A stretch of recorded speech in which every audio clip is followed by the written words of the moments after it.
بسم اللہ الرحمن الرحیم قل لا اسألكم علیہ اجرا الا المودۃ فی القربى، تو جو قربا وہاں ہے وہی قربا یہاں ہے۔ ادھر پیغمبر پر آیت نازل ہوئی پر قربا کو قصہ کیا ہوا؟ قصہ یہ ہوا کہ جب خیبر فتح ہو گیا تو اب خیبر کے لوگ ہلکے پھلکے تو تھے نہیں، معمولی تو تھے نہیں، مرحب وغیرہ کیا کہنا۔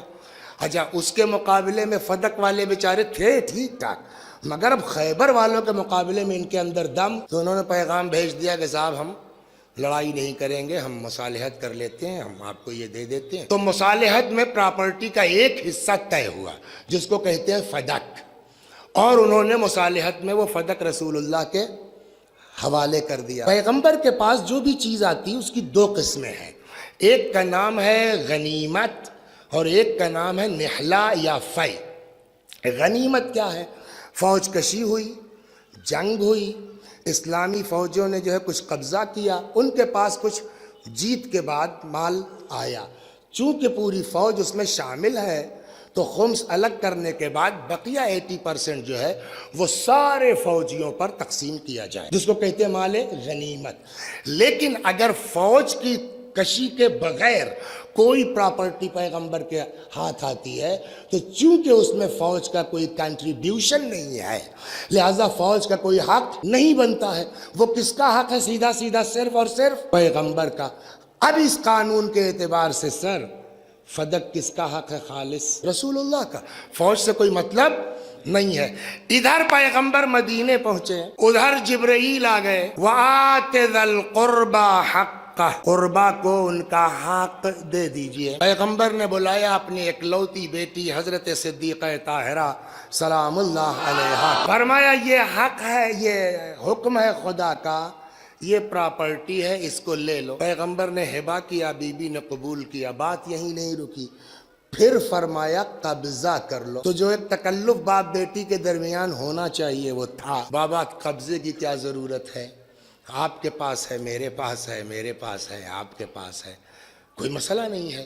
لیکن حضرت تو آگے تک سوچ رہے ہیں نا، فرمایا مصلحت یہ ہے کہ تم قبضہ کر لو۔ قبضہ کر لیا جو ہے وہ، اب جو ہے وہ بی بی کے افراد، کارندے، مینیجر، بڑی پراپرٹی تھی، وہاں کام ہو رہا ہے، اس کی آمدنی آ رہی ہے، مختلف ہے۔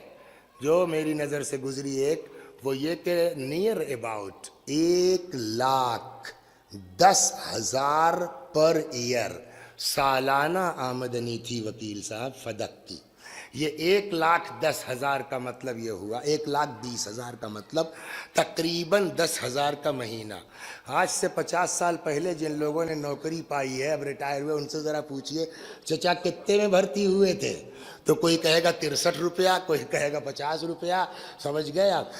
میرے دادا کہتے تھے اجی مجھ کو 20 روپے ملتے تھے سینٹ تھامس میں۔ تو اس زمانے میں جب 20 روپے اور 50 روپے ملتے تھے تو ان لوگوں سے پوچھئے، ماسٹر صاحب وغیرہ بیٹھے ہیں، کہ بقول تقی الحیدری صاحب قبلہ مرحوم کے کہنے لگے میاں 70 روپے میں 4 بچے ہو گئے تھے ہمارے، اور تب سکون سے گزر رہی تھی۔ تو جس آج سے 50 سال پہلے اگر کسی کی 100 روپے تنخواہ تھی تو ٹھیک ٹھاک تھا، 1400 سال پہلے اگر کسی کی 10,000 کی آمدنی تھی۔ خیر وہ چل رہا ہے، اچانک رسول اللہ کی وفات کے بعد بھاگا ہوا آیا مینیجر وہاں سے۔ کیا ہوا صاحب؟ ایکوائر کر لیا سرکار نے، بھگا دیا ہم لوگوں کو۔ بی بی نے دیکھا مولا کی طرف، مطلب آپ گھر کے مرد ہیں، مولا نے کہا آپ جائیے، پراپرٹی آپ کی ہے۔ اب مولا بھی آگے تک کی بات سوچ رہے ہیں کہ کیا ہو سکتا ہے۔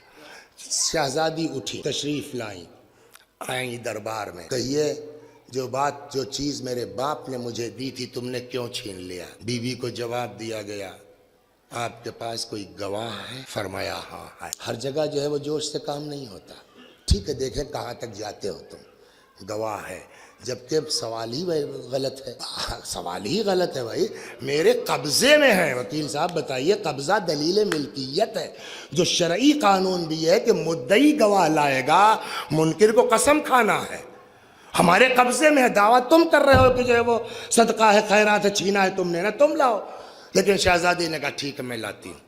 گواہ لے کے آئیں، ایک امیر المؤمنین امام حسن و حسین، اسما بنت امیس ام ایمن، یہ آئے اور ان لوگوں نے گواہیاں دی. نمبر 1 امیر المومنین گواہی دے دی. ہاں پیغمبر نے دیا میں گواہ ہوں. امام حسن حسین نے گواہی دی, اسما نے گواہی دی, ام ایمن نے گواہی دی. اب وہ شخص کھڑا ہوا جو اسسٹنٹ تھا ان کا, کہ اللہ اس میں ایک بھی گواہی قابل قبول نہیں ہے. کیوں؟ کہ پہلے گواہ جہاں تک معاملہ ہے علی کا, تو علی جو ہے ذوالید ہیں, ذی نفع ہیں, پراپرٹی ان کی زوجہ کی ہے. جب ان کو واپس ملے گی تو ان کا فائدہ ہے اس میں. چونکہ ان کا فائدہ ہے اس لیے ان کی گواہی قبول نہیں ہوگی. اب وکیل صاحب اگر آپ کے سامنے والا یہ بات کہتا تو جواب میں آپ کیا کہتے کہ چونکہ پراپرٹی سے ان کو فائدہ ہے اس لیے ان کی گواہی قبول نہیں ہوگی. مطلب کیا ہوا؟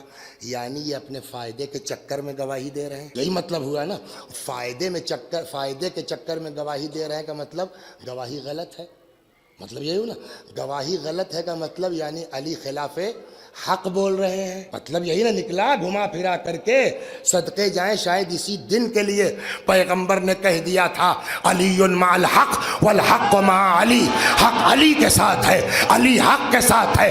اب اگر کوئی علی کی گواہی کا انکار کرتا ہے تو وہ علی کی گواہی کا انکار نہیں, حدیث نبی کا انکار ہے.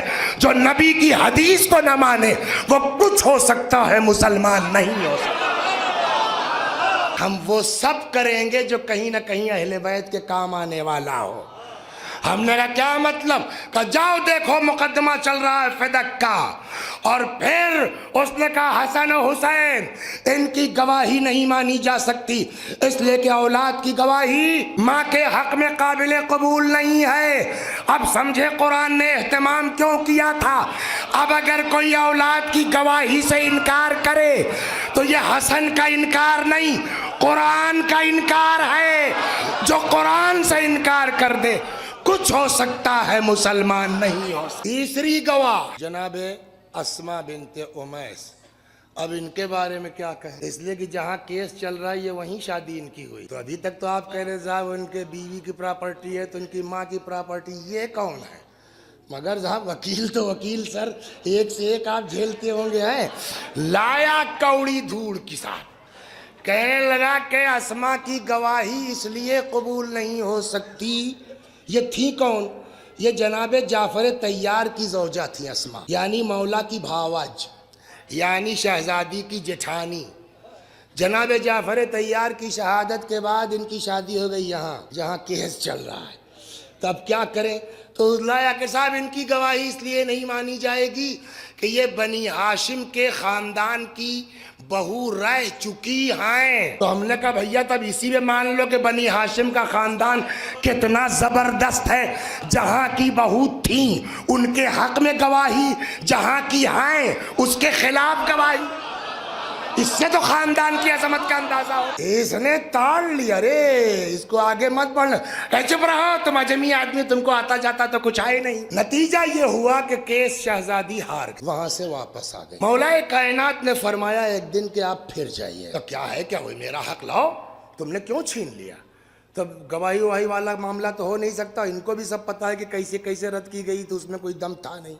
تو یار کوئی اور بہانہ ڈھونڈو. تو فرمانے لگے کہ ارے صاحب آپ کا کیا کہنا اور آپ کا مرتبہ ہے, مگر ہم مجبور ہیں آپ کے بابا سے. بابا نے کہا ہے کہ ہم انبیاء لوگ جو چھوڑ جائیں وہ سرکاری ہے, صدقہ ہے, خیرات ہے, نہ ہم وراثت لیتے ہیں نہ وراثت کا. قرآن میں ہے وَوَرِثَ سُلَيْمَانُ داؤد کی میراث سلیمان نے لی. یا جناب زکریا نے دعا کی پالنے والے انی خفت الموالی من ورائی, مجھ کو اپنی خاندان والوں سے بہت دہشت ہے, اللہ ایک لڑکا دے دے یرثنی یرث من آل یعقوب, جو میرا بھی وارث ہو جائے. تو جہاں اولاد نہیں وہ تو وارث کے لیے دعا کر رہے ہیں, اور آپ فرما رہے ہیں کہ صاحب انبیاء وراثت دیتے ہی نہیں. فَبُهِتَ الَّذِي کَفَرَ. اب کیا کریں؟ کوئی جواب نہیں. قرآن کے آگے تو نہیں کچھ ہو سکتا نا. حدیث گڑھی تو آپ نے, بیوی نے سامنے قرآن کی آیتیں رکھ دی. بات تو صحیح ہے, ٹھیک ہے, لیجیے لکھ دیا, جس کو آج کی زبان میں کہا جائے نقل بنوا لی. سمجھا, پیپر لے کے چلی, کمبخت یہ راستے میں پھر مل گیا. کہاں سے آ رہی ہے؟ اپنا حق لینے گئی تھی تو لے لیا. دیکھیں آپ بتائیے سر, اتنی محنت سے کسی کو اپنی پراپرٹی کا کاغذ ملا ہو, ایسے آدمی کو پکڑا دے گا شرافت سے؟ چنانچہ روایت کہتی ہے کہ اس شخص نے بیوی سے چھینا، اس کو پارا کیا، اس پر تھوکا، پیروں سے اس کو مسل دیا۔ بیوی واپس آ گئی، مولا نے کہا کیا ہوا؟ شہزادی نے پوری داستان سنا دی۔ امیر المومنین نے کہا تو اب جانے دیجئے۔ بیوی نے کہا کہ آج کے بعد سے کوئی میرے منہ سے فدق کا نام نہیں سنے گا۔ خاموش ہو کہ جناب فاطمہ کا مطالبہ حق تھا یا نہیں تھا؟ حق تھا، اس سے تو کوئی انکار کر نہیں سکتا۔ تو چلیے صاحب، جب چوتھے مرحلے میں علی کے پاس سرکار آ گئی تو ان کے ہاتھ میں تو سب ہے نا، اور جناب فاطمہ کے 4 بچے موجود ہیں، خود بھی وارث ہیں، 5 وارث موجود ہیں نا، بالکل ڈائریکٹ والے۔ تو مولا کہا چلیے اپنا حصہ نہ لیتے، لیکن دوسرے کا حصہ روکنے کا کیا حق؟ تو مولا کو چاہیے تھا کہ جب حکومت ان کے، یہی اعتراض کرتے ہیں لوگ کہ جب اقتدار آ گیا تو یا تو علی نے نہ دے کے غلط کیا یا فاطمہ نے مانگ کے غلط کیا۔ جب چھیننے کا سبب سمجھ میں آ جائے گا تو مطالبہ سمجھ میں آ جائے گا، جب مطالبہ سمجھ میں آ جائے گا تو علی کی خاموشی سمجھ میں آ جائے گی۔ اب جب چوتھے مرحلے پر خلافت خود بخود علی کے پاس آ گئی ہے اور اب علی فدق لے کے واپس کرتے تو یہ مال کی واپسی ہوتی، فاطمہ کی نیت پر سوال کھڑا ہو جاتا۔ یہ وصیت، یہ جو روایت اتنی مضبوط ہے کہ اس کا انکار ابن تیمیہ بھی نہیں کر پائے، لیکن اب اس میں نکالا کیا؟ کہا اگر وصیت کی کہ یہ لوگ جنازے میں شریک نہ ہوں تو اپنا نقصان کیا، ان لوگوں سے کیا مطلب؟ کیا مطلب کہ بھئی جتنی زیادہ پبلک رہے گی اتنا زیادہ فاتحہ پڑھتی، اتنا زیادہ ان کو ثواب ملتا، وصیت کر کے اپنا نقصان کیا، ان کا کیا گیا؟ یہ واقعہ پڑھنے کے بعد مجھے ہنسی آ گئی، کتے کی ذات پہچانی گئی، سمجھ میں آ گیا کہ تم کیا ہو، جس کے صدقے میں دنیا بخشی جائے اس کو تیرے فاتحے کی ضرورت ہے۔